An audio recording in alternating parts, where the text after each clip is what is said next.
biasanya ada instansi juga ketika melakukan penangguhan dia harus membayar administrasi dulu nih sejuta 700 atau berapa gitu. Ya itu balik lagi ke instansinya bro.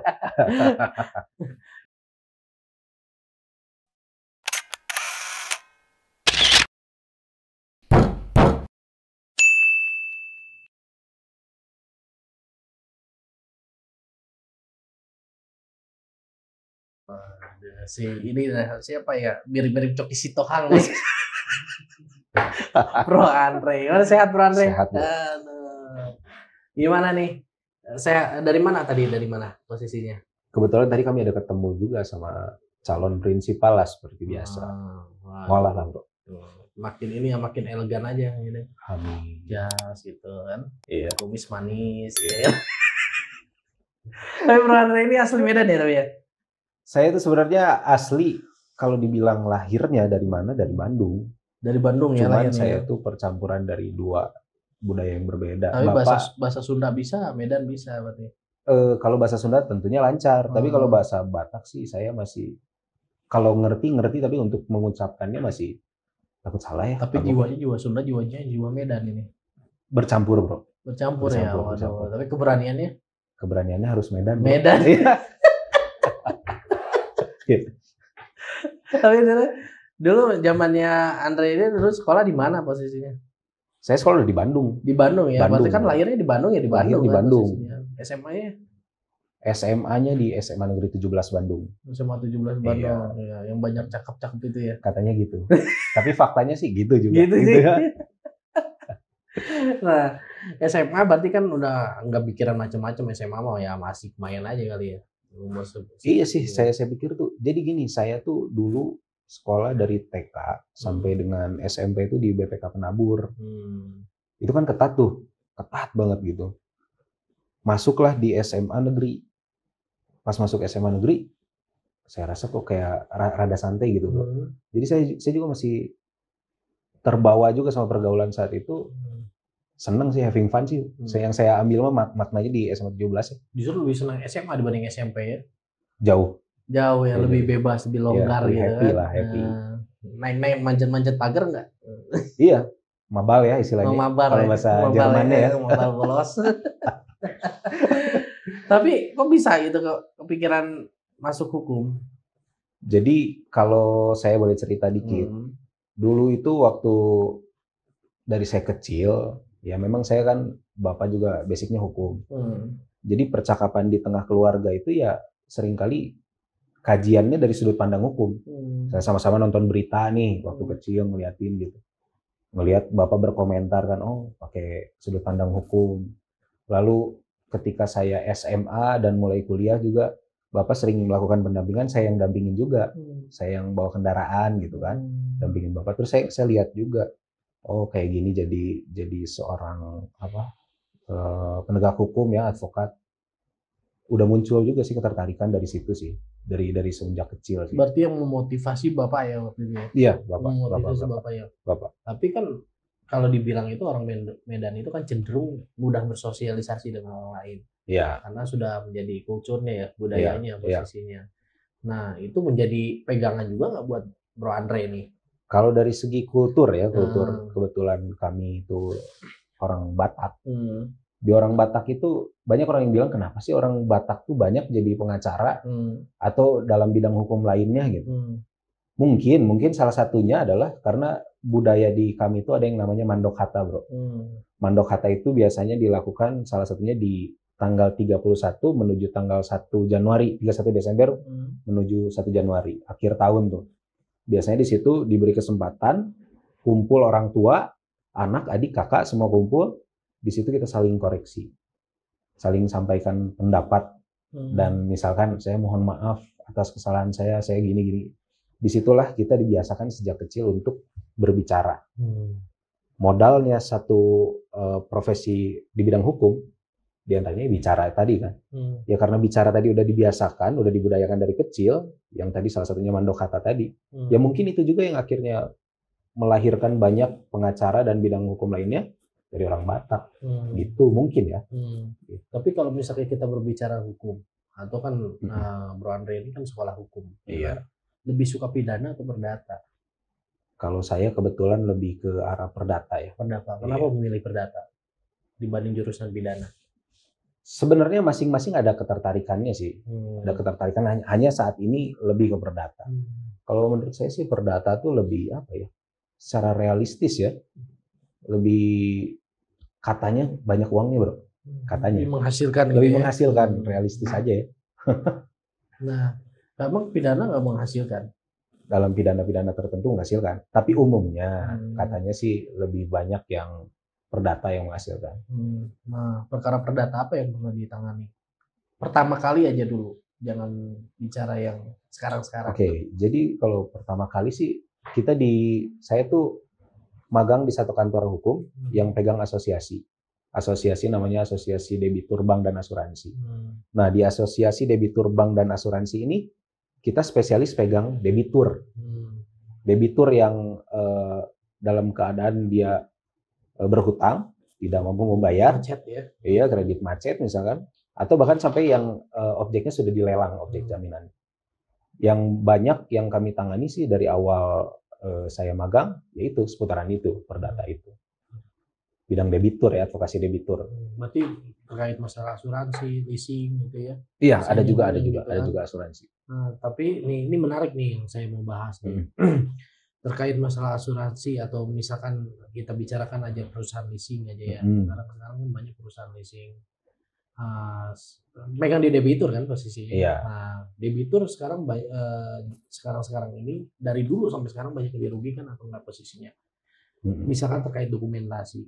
Perjanjian itu dipegang kedua belah pihak. Banyak nggak debitur yang tidak memegang perjanjian? Sebenarnya kalau permasalahan antara debitur sama bank, selaku kreditur, yang banyak itu terkait klausula baku ya, yang tentunya udah ditetapkan nama mereka seperti ini. Lalu debitur pilihannya take it or leave it gitu. Misalkan kamu mau dapat pinjaman, inilah perjanjian bakunya, mau tanda tangani, kita jalan. Nggak mau, ya udah cari yang lain kan kira-kira gitu. Dan kelemahannya banyak debitur ini yang dalam hal membaca tuh dia nggak teliti. Banyak juga yang memang dia tidak paham kan. Baca cepat-cepat lalu tanda tangan aja karena berharap segera cair kreditnya kan gitu.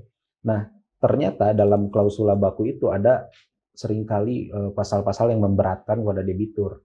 Itu yang akhirnya membuat sengketa di kemudian hari.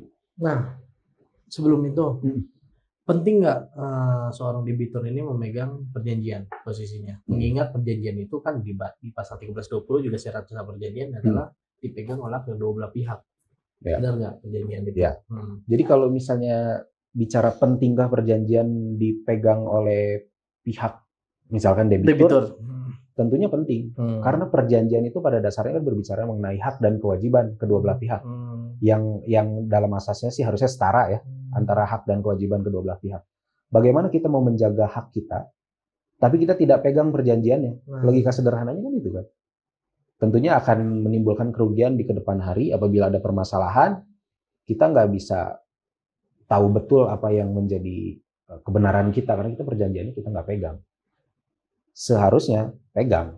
Ya, makanya kan sebagai bentuk preventif itu kan perjanjian itu harus wajib dipegang oleh kedua belah pihak posisinya ya kan. Nah, kalau misalkan nanti ada dirugikan, nanti kan itu urusan belakang lah istilahnya. Itu kan maksudnya supaya fair. Fair tidak ketika debitur tidak diberikan perjanjian posisi. Tentunya tidak fair. Tidak fair. Nah, oke, lanjut. Setelah kita membahas perjanjian ini kan biasanya kalau kita membicarakan masalah pembayaran angsuran, itu kan posisinya itu kita membicarakan history payment. Sebelum kita membicarakan outstanding, bisa pembayaran. Itu perlu nggak dilakukan secara transparan? Tentunya kalau misalkan debitur yang bersangkutan minta. Iya, seharusnya transparan. Seharusnya transparan. Jadi kita sebagai debitur tuh perlu transparansi hal itu. Jadi mengenai rutinitas transfer, lalu sisa pembayaran itu harusnya kita dapatkan informasi itu secara transparan. Itu penting. Nah, pada praktiknya seperti apa? Praktiknya ya dalam kejadian nyatanya banyak juga yang tidak memperoleh haknya seperti yang seharusnya dari debitur. Ada juga sih beberapa lembaga yang kurang transparan mengenai hal itu ya. Nah, itu upaya sebagai kuasa hukum apa yang dilakukan ketika misalkan debitur atau yang menjadi korban yang bersangkutan itu meminta tolong kepada kuasa hukum?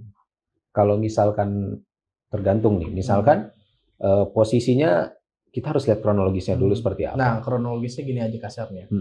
Ketika seorang debitur ini intinya ingin ingin mengetahui sisa pembayarannya supaya bisa dilunasi. Itu fair nggak untuk seorang debitur untuk meminta data? Fair dong. Fair. Nah, terkait hal itu. Tapi sekarang kan praktiknya jarang ada instansi memberikan transparansi soal itu. Transparansi soal itu. Itu apa yang dilakukan? Langkah yang bisa dilakukan itu adalah tentunya secara formal kita bersurat kepada kreditur tersebut. Pada prinsipnya kita sebagai nasabah atau sebagai debitur kita berhak memperoleh informasi tadi kan. Kita buatlah surat permohonan informasi. Dan namanya surat tentunya dari pihak kreditur juga harus balas dengan surat juga kan. Dari situlah kita bisa memperoleh informasi awal, setidaknya informasi awal. Ya, tapi kalau misalkan memang benar apa yang saya bahas tadi, ketika tidak diberikan history payment beserta outstandingnya, gimana kita bisa membayar utang tersebut? Karena kan menyangkut masalah pembayaran utang piutang itu kan harus jelas. Harus jumlah utangnya harus pasti. Nah, itu supaya fair kan? Iya. Terus kalau nggak ditanggapi itu suratnya gimana? Kita bisa naik eskalasi bro. Jadi misalkan pertama kita surati dulu kan permohonan informasi, tidak ditanggapi. Tentunya kita sebagai advokat bisa naikkan eskalasi jadi somasi kan. Kita tegur, tadinya kita minta nih, kita mohon informasi, tidak ditanggapi, kita tegur untuk mereka memberikan informasi. Dengan somasi pertama tidak juga diberikan informasi tersebut, kita berikan lagi somasi kedua dan terakhir. Apabila belum juga diperoleh informasi, tentunya kita gugat. Salah satu yang jadi materi di gugatan itulah jumlah hutang tidak pasti tadi. Padahal kan kita kan masalahnya hanya meminta dokumen ya. Hanya meminta dokumen untuk beritikat baik bahwa kita untuk membayar. Saya belum membicarakan debitur yang macet ya. Ini debitur dulu yang lancar kan? Ketika debitur yang debitur yang macet itu debitur yang lancar itu dia ingin melakukan itikat baik lunasan. Harusnya kan pihak pertama mendukung gitu kan. Seharusnya gitu. Pihak bank atau pihak yang bersangkutan itu mendukung posisinya, tapi kan kenyataannya kenapa itu tidak dibuka transparan gitu posisinya. Nah, yang saya penasaran itu satu lagi adalah masalah debitur juga nih posisinya. Debitur jarang yang diberikan salinan akta fidusia. Penting nggak salinan akta fidusia bagi debitur? Ya sebenarnya penting. Penting. Seharusnya penting untuk diperoleh informasi tersebut kita tadi balik lagi bicara soal transparansi, termasuk transparansi itu bukan hanya jumlah hutangnya tapi transparansi datanya juga penting. Betul. Kan justru haknya debitur di situ. Membuktikan bahwa kepemilikannya itu udah berpindah kan gitu ya melalui salinan akta fidusia. Tapi kan banyak yang salah paham bahwa kita minta salinan akta fidusia itu dianggapnya kita minta akta fidusia gitu kan. Akta fidusia itu kan biasanya dikasihkan ketika padahal yang kita minta salinannya. Nah, salinannya sebenarnya kan nggak masalah kayak dokumen tersebut. Nah, menurut Bro Andre nih, kenapa sih harus ditutupi? Masalah seperti itu. Sebenarnya balik lagi. Pandangan ya, sudut pandang. Ini pandangan. Kita bicara sudut pandang. Seharusnya tidak seperti itu.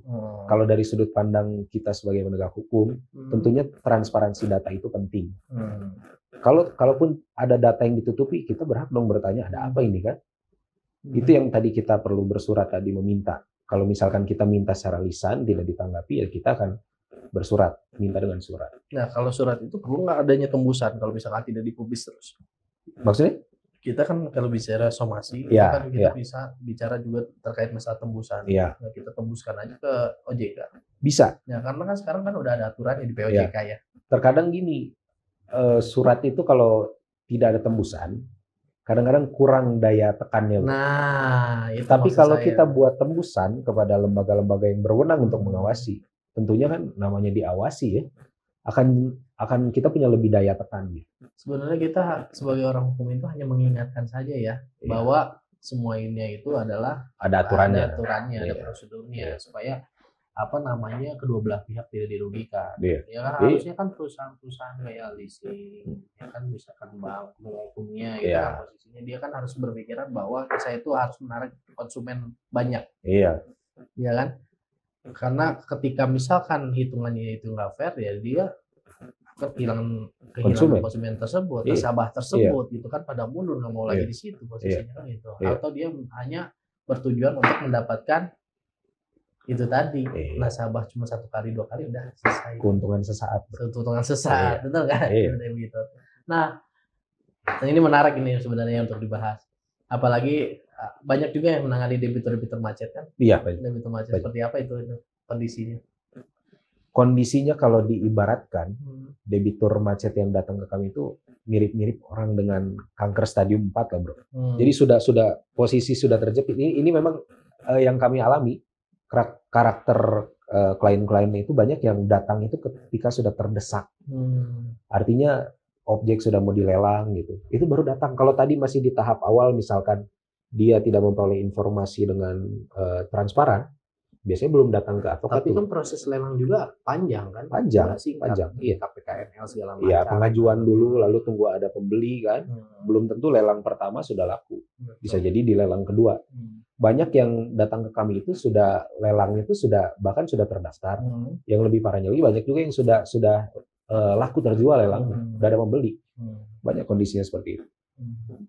Tapi terkait masalah kredit macet ini, maksudnya debitur ini, sebenarnya emang mereka itu niat membayarkan atau emang tidak niat membayarkan sama sekali, kebanyakannya seperti apa itu? Mengenai pembayaran ini ada 2 sebenarnya. Ada yang dia tidak mampu dan dia tidak mau, Bro. Banyak prinsipal kami itu sebenarnya dia mau membayar. Cuman karena keadaan biasanya banyaknya pengusaha nih. Pengusaha sedang turun usahanya. Tadinya dia mampu membayar misalkan 10 juta per bulan, karena kondisi usahanya sedang turun, dia hanya berkemampuan untuk bayar misalkan 2,5 juta. Dalam gugatan ya salah satunya itu yang kita mohonkan untuk kita tetap beritikat baik untuk membayar karena pada prinsipnya namanya hutang itu harus dibayar kan? Baik dari segi hukum, agama itu seperti itu. Iya. Artinya dia tetap beritikat baik untuk membayar, tapi tidak seperti ketika kondisi ideal. Kondisi ideal misalnya dia mampu 10 juta. Saat ini dia tetap beritikat baik dengan misalkan 2,5 juta. Itu yang akan dimohonkan. Tetap dengan itikat baik. Itu untuk membayarnya tetap ada. Sebenarnya dengan adanya penangguhan kan tidak menghilangkan kewajiban. Tidak, tetap bayar. Tetap kan, hanya ditunda saja pembayaran. Penundaan sementara saja. Tapi dengan adanya penangguhan tersebut perlu nggak bayar terlebih dahulu? Bayar. Iya tadi balik lagi.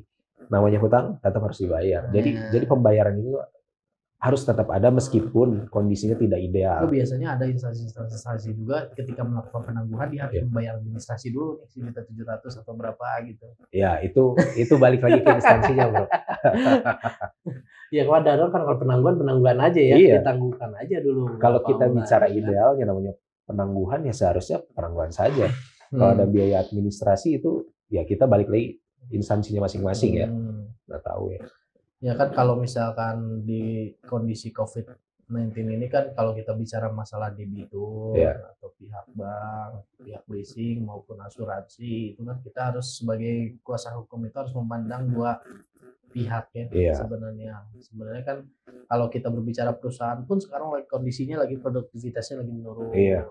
Kalau kita berbicara tentang prinsipal atau tinggal berbicara terkait debitur pun sama-sama kondisinya lagi sulit kan gitu. Gimana caranya ini win-win solutionnya sebagai kuasa hukum nih? Biasa kalau kita ada permasalahan sengketa yang mengenai apapun itu, termasuk mengenai tadi misalkan perusahaan dengan debiturnya gitu ya, tentunya kita adakan dulu undangan klarifikasi di awal. Jadi kita lihat persepsi pandangan satu perkara itu dari prinsipal kita, dari debitur maupun dari perusahaan. Nanti tentunya apa sih yang kita tuju? Kalau bisa sebelum masuk ke tahap litigasi, masih di non litigasi itu sudah tercapailah kesepakatan. Ya namanya kesepakatan artinya mengakomodir dari debitur dan dari perusahaan tadi sehingga tidak perlu masuk ke pengadilan kalau bisa sudah selesai di tahap non litigasi gitu. Jadi intinya kan semuanya nggak ada yang dilanggar. Sebenarnya semua ini akan lancar kalau misalkan salah satu pihak tidak melanggar kan gitu. Iya. Debitur bayar terus sesuai dengan kesepakatan ya jika dengan kemampuan yang terkini gitu. Penangguhannya sesuai kebijakan dari bank dan dari pihak bank pun sesuai dengan aturan BI. Itu nggak boleh maksudnya apa namanya mencari keuntungan yang lebih Iya. gitu kan posisinya. Iya. Kan debitur itu juga kan nggak boleh. Iya. Itu semua akan terhindar kan mungkin dari Iya. dari sengketa-sengketa itu sebenarnya. Iya, harusnya gitu idealnya gitu. Iya, ideal kan begitu. Iya. Nah, setelah yang ditangani nih sama Bro Andre nih, tadi kan menyinggung juga masalah asuransi. Iya. Itu permasalahannya seperti apa yang asuransi itu? Mengenai permasalahan asuransi ini yang terbaru ada juga yang datang ke kami. Ini baru tadi nih sebelum saya ke podcast ini. Jadi permasalahannya gini, calon prinsipal ini dia karyawan BUMN, salah satu BUMN di Indonesia ini, dia posisi sudah akan pensiun. Dia persiapkan tabungan, lalu dia mau depositokan ke salah satu bank. Sampai di satu bank ini malah menawarkan kalau di sini deposito kecil bunganya Bu. Daripada deposito di sini udah saya nggak usah sebutkan asuransi di situ di sebelah gitu. Diarahkan ke asuransi yang notabene sama dengan bank itu sebenarnya namanya. Diarahkan ke asuransi dengan tawaran 17% bunga deposito. Saat itu prinsipal saya tertarik. Dia diberikan pemahaman oleh marketing, diarahkan akhirnya dia tertarik, dia ajukan deposito. Ternyata setelah dia tabung uang dalam 3 tahun, lalu katanya di tahun keempat dia memperoleh bunga yang 17% tadi, ternyata bukannya dia memperoleh uang sebagaimana yang dijanjikan di awal dengan bunga 17%, malah tabungan dia yang per tahun itu dia tabung berkurang. Ternyata malah dia itu bukan menjadi menabung deposito, malah dia dijadiin polis Bro. Jadi dia daftar asuransi. Salah satu permasalahannya itu contoh permasalahan yang lagi kami tangani sekarang Mbak. Tapi itu pernyataannya jelasin. Biasanya ada pernyataan dari marketing tadi. Iya. Dia jelas menyatakan bahwa ini deposito bukan asuransi. Karena klien saya bilangnya kalau asuransi saya udah pakai asuransi swasta, saya tidak perlu lagi. Bukan Bu, ini deposito. Masuklah dalam settingan itu. Berjalan. Akhirnya ya itu, dirugikannya apa? Setelah nabung 3 tahun, dia cek rekening berkurang. Ternyata dipotong polis yang tidak pernah dia daftarkan. Itu salah satu permasalahannya. Iya, banyak juga sih seperti itu. Apalagi sekarang kan asuransi itu banyak yang posisinya pada gulung tikar ya. Perlu disebutkan juga. Nah, itu yang membuat mungkin pada resah gitu konsumennya, gitu kan. Debiturnya pada resah gitu kan untuk cepat-cepat mencairkan. Iya. Ya. Itu justru ngerinya itu. Pas mau mencairkan, kondisinya uangnya tidak ideal lagi seperti yang ditawarkan di awal. Nah, itu. Berkurang jauh. Secara iuran atau angsuran ya terus rutin dan tidak ada mandat. Misalkan anggaplah dia bayar iuran itu 6 tahun posisinya dengan 300.000 per bulan. Ya kan kalau misalkan dihitung-hitung 300 kali 6 tahun itu kan sekitar 21 jutaan posisinya ya. Tapi kan ketika mau dicairkan posisinya menjadi 5 jutaan, menjadi 4 jutaan. Padahal banyak potongannya ini itu yang tidak dijelaskan di awal, itu permasalahan. Nah, itu tidak dijelaskan di bawah. Balik lagi ke transparansi. Salah satu ada transparansi itu di situ. Transparansi itu bisa transparansi data dan yang terpenting transparansi informasi. Salah satu perkara mengenai asuransi yang pernah kita tangani adalah berkaitan dengan penggunaan bahasa di polis, Bro. Di polis itu seharusnya menggunakan bahasa Indonesia. Kalaupun ada bahasa Inggris, harus ada translate-nya. Tapi di salah satu asuransi yang swasta yang kami tangani ini, asuransinya pakai bahasa Inggris. Harusnya produk-produknya pakai bahasa Inggris tanpa secara ada. Marketing pun memang harusnya itu menjelaskan secara detail dan transparan. Seharusnya begitu. Karena ketika kita membicara asuransi itu, marketing itu selalu menyebutkan masalah investasi. Iya. Nah, sedangkan ketika di akhir baru dijelaskan investasinya itu adalah pada saat di tahun kelima. Iya. Terus di tahun pertama itu ada pemotongan ternyata 80% gitu loh. Banyak yang seperti itu. Dana-dana yang seperti itu. Tapi itu tidak dijelaskan di awal. Iya. Tapi secara kalau misalkan kita hitung ulang pun pasti berbeda dengan mereka. Iya. Iya kan? Iya. Pasti mereka ternyata. Iya. Bisa seperti itu gitu loh. Iya. Asuransi. Karena tadi sebenarnya kalau kita lihat dari sudut pandang si debiturnya juga, Padahal ini belum pernah klaim ya, kita bahasanya ya. Iya. Belum pernah klaim Iya. klaim masalah apakah kecelakaan atau apa gitu, sakit. Ya kan? Ya, oke. Tapi satu sisi jadi koreksi juga buat para debitur agar lebih waspada tadi ketika kita mau tanda tangan polis. Prinsip kehati-hatian. Iya, itu yang penting. Masalahnya kan kita kembali lagi, debitur tersebut itu adalah orang-orang yang awam. Iya. Iya kan? Dia pengennya ketika dia bayar iuran, ketika sakit dia dihandle. Taunya seperti itu. Makanya yang saya bilang tadi 2 unsur yang penting. Satu adalah dari pemberi informasi tadi, marketingnya si asuransi tadi, dia harus transparansi soal informasi. Yang kedua dari sudut pandang debiturnya, itu juga perlu waspada, hati-hati. Jangan, oh iya biar cepet tanda tangan aja. Taunya dapat manfaat, taunya malah dapat perkara. Jangan ini ya, jangan mengambil keuntungan sesaat kan kembali lagi. Iya. Kalau kita menjualkan produk, kita harus bisa menjelaskan produk tersebut seperti apa dengan detail. Bukan hanya kelebihannya, tapi kekurangannya supaya tidak merugikan. Kalau kita menjual makanan, nggak mungkin saya menjual makanan basi ke bro, ini, gitu kan posisinya. Kalau misalkan saya jualan makanan basi, mungkin komplain gitu kan. Sakit ya komplain. Sakit kan. Meninggal gugat kan itu, bunuh kan gitu posisinya. Itu istilahnya kan gitu. Nah itulah maksudnya. Sekarang tuh sebenarnya harus menjadi lebih harus menjadi bahan evaluasi lah depannya untuk gimana caranya bisa mencegah hal-hal tersebut gitu. Gitu ya. Nah ini mungkin harapannya Bro Andre nih terhadap perbankan atau asuransi di Indonesia itu seperti apa sekarang sebenarnya? Ya, kalau harapan sih ya tentunya ke depannya harusnya bisa meminimalisir masalah-masalah yang tadi kita sudah bicara nih panjang. Salah satunya transparansi informasi tadi. Seharusnya bisa transparan, betul-betul terbuka.